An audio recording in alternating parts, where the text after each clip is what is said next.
Buni original 4-5 ming dollar atrofida turadi. Xuddi shuni o'zidan zo'r qilib ishlab chiqarib beradigan Namanganda fabrikalar juda ham ko'p. Agar sizga yoqmasa, o'xshamabdi desangiz, obunachilarimdan biriga boshdan oyoq ishlab chiqarilgan mahsulotlarimizdan sovg'a qilamiz.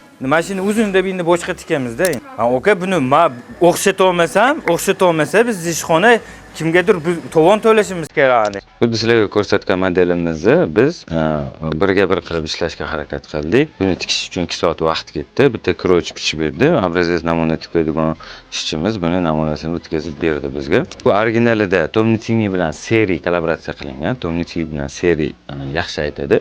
Lekin bugungi trendda jigarrang bilan qora rang kollaboratsiyasi yaxshi ketyapti. Shuning uchun biz jigarrang va qora kollaboratsiyani tanladik. Hozir qish bo'lgani uchun zimniy variantini qildik. Bizniki ancha qalin chiqdi. Ichidagi variantlari, ichiga ishlatgan materiallarimiz hammasi qalin, 2 ipli emas, 3 ipli nachoslik materialdan ishlatdik. Yengillik turishini ham ko'rasiz mana.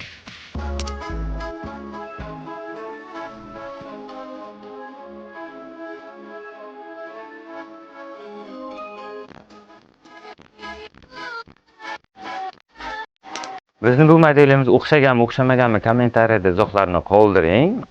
Agar sizga qaysidir brendni, qaysidir modellar yoqsa kommentariyaga tashlab qo'ysangiz, biz xuddi o'shani topib kelib, birga bir o'xshatib berishga harakat qilamiz.